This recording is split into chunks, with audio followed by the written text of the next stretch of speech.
గుంటూరు నగరంలో పలువురు అస్వస్థతకు గురవడానికి సంబంధించి పరిస్థితులు పూర్తిగా అదుపులోకి వచ్చే వరకు అధికారులంతా అప్రమత్తంగా ఉండాలని రాష్ట్ర వైద్య ఆరోగ్య శాఖ మంత్రి విడుదల రజని తెలిపారు. వాంతులు, విరోచనాలతో బాధపడుతూ గుంటూరు జీజీహెచ్లో పలు కేసులు నమోదవుతున్న నేపథ్యంలో మంత్రి విడుదల రజని కలెక్టర్తో పాటు ఆయా విభాగాల ముఖ్య అధికారులతో సమీక్ష సమావేశం నిర్వహించారు. ఈ సందర్భంగా మంత్రి విడుదల రజని మాట్లాడారు. అందరికీ నమస్కారం. ఏదైతే వాంతులు, విరోచనాల కారణం చేత మరి జీజీహెచ్ని ఆశ్రయిస్తూ ఉన్నారో మరి ఈ లక్షణాలతో వీళ్ళందరికీ కూడా సంబంధించి ఏ విధమైనటువంటి వైద్య సేవలను అందిస్తున్నాము, అలాగే సిటీ తరఫున కార్పొరేషన్ నుంచి మనం ఏం మెజర్స్ తీసుకుంటున్నాం అనే దాని మీద కూడా మరి నిన్న కూడా చెప్పడం జరిగింది. ఈరోజు కూడా దీని మీద ఒక రివ్యూ అనేది కలెక్టర్ గారు ఆధ్వర్యంలో కమిషనర్ గారు, మేయర్ గారు అండ్ సూపరింటెండెంట్ గారు అందరూ రిలేటెడ్ అఫీషియల్స్ అందరితో కూడా ఈరోజు ఒక రివ్యూ అనేది కలెక్టరేట్లో చేసుకోవడం జరిగింది. మరి మనం చూసినట్టయితే నిన్నటి నుంచి ఏదైతే ఒక అలార్మింగ్ సిచ్యువేషన్ అనేది మనకు కనిపించిందో ఇది అసలు ఏంటి, వాట్ ఈజ్ వాట్ అనే దాని మీద కూడా ఒక రివ్యూ చేశాం. నిన్న మీరు కూడా అందరు ఉన్నారు. ఏదైతే జీజీహెచ్లో కొంతమంది పేషెంట్స్ రావడం జరిగిందో నిన్న మనకు చూసినట్టయితే మొత్తము సిటీ నుంచి మనం చూసినట్టయితే దాదాపుగా 12 మంది ఫస్ట్ వచ్చారు. ఆ తర్వాత ఇంకా కొన్ని ఏరియాస్ నుంచి మనం చూసుకున్నట్టయితే ఒక 21 మంది దాకా కూడా రావడం జరిగింది. మొత్తము 41 మంది వరకు కూడా వచ్చారు. అందులో 8 మంది వేరే పెదకాకని కావచ్చు, గురజాల కావచ్చు, మేడికొండూరు కావచ్చు, ఏట్కూరు, శ్రీపురం, పేరేచెర్ల అట్లాంటి ఇంకో చోట్ల నుంచి కూడా వచ్చారు. అంటే సిటీ కాకుండా మిగతా చోటు జీజీహెచ్ అనేది మీకు తెలుసు. జీజీహెచ్ అనేది గుంటూరులో దాదాపుగా మనం చూసినట్టయితే చాలా జిల్లాలకి వైద్య సేవలకు సంబంధించి మరి ఆశ్రయం ఇస్తున్నటువంటి ఒక గొప్ప హాస్పిటల్ అని చెప్పొచ్చు.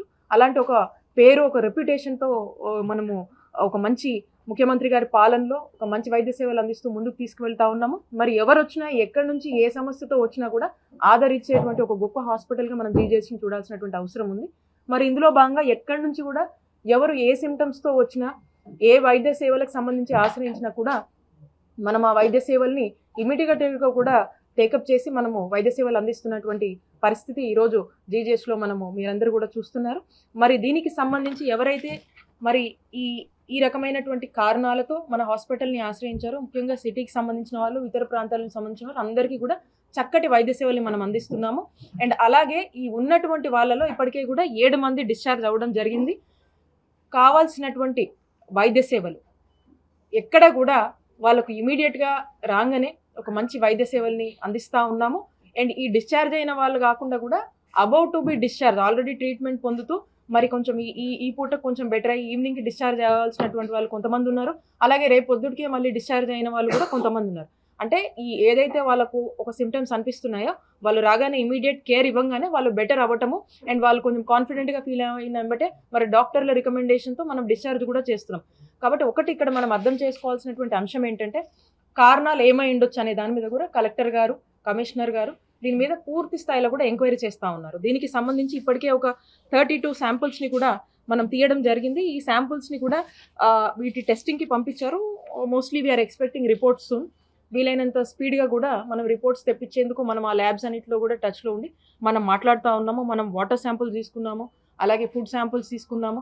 సో కావాల్సిన శాంపుల్స్ని తీసుకొని అండ్ ఈ శాంపుల్స్ని మనము ఈ కెమికల్ టెస్టింగ్ ఇవన్నీ కూడా ఈ క్లోరిన్ రీజనల్ ల్యాబ్కి మనం పంపించడం జరిగింది. అలానే ఇదే కాకుండా ఒక హౌస్ టు హౌస్ సర్వే అనేది మనం చేపడతా ఉన్నాము. అండ్ ఎస్పెషల్లీ మీరు గమనించినట్టయితే ఫస్ట్ ఆఫ్ ఆల్ ఒక డయేరియాని కనుక మనం కన్క్లూడ్ చేయాల్సినటువంటి పరిస్థితి కనుక ఉంటే అది ఎలా ఉంటుందంటే ఒక ఏరియా మొత్తము ఆ ఇంట్లో వాళ్ళు కావచ్చు, ఆ ఏరియా టోటల్గా ఎఫెక్ట్ అయినటువంటి పరిస్థితి. గతంలో మీరు చూసినట్టయితే ఇక్కడ చాలామంది టీడీపీ వాళ్ళు కావచ్చు, ప్రతిపక్షాలకు సంబంధించి ఈ సిచ్యువేషన్ని రాజకీయంగా వాడుకొని ప్రజలందరినీ కూడా ఒక భయాందోళనటువంటి పరిస్థితిలోకి నెట్టేటువంటి ఒక ప్రయత్నం బలంగా జరుగుతుందని మనకు అనిపిస్తూ ఉంది. కానీ ఇక్కడ డయేరియా అంటే ఏంటో చెప్తాను. డయేరియా అంటే ఏంటంటే 2018లో చంద్రబాబు నాయుడు గారి హయాంలో టీడీపీ వాళ్ళ ప్రభుత్వంలోనే డయేరియా ఒక 10 ఏరియాలకి, మన గుంటూరు నగరంలో ఒక 10 ఏరియాలకు వచ్చి అక్కడ ఉన్నటువంటి దాదాపు 2400 మంది జనాభాకి పూర్తి స్థాయిలో కూడా ఎఫెక్ట్ అయ్యి అందులో 24 మంది మృతి చెందినటువంటి పరిస్థితి టీడీపీ హయాంలో 2018లో.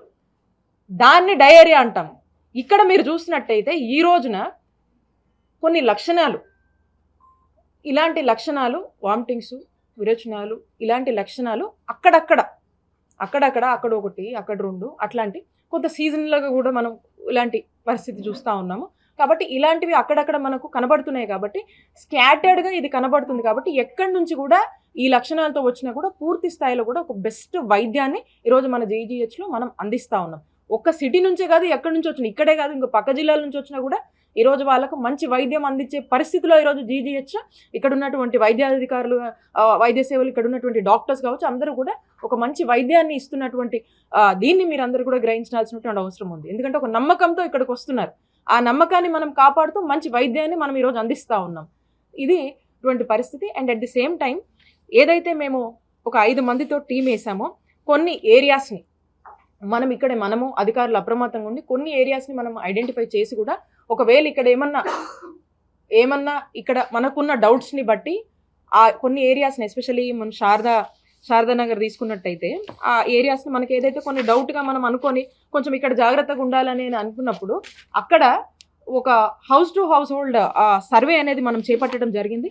ఆ సర్వే కూడా పూర్తి స్థాయిలో కూడా మనము ఒక 32 టీమ్స్తో ఆ సర్వేని మనం అక్కడ చేసాము.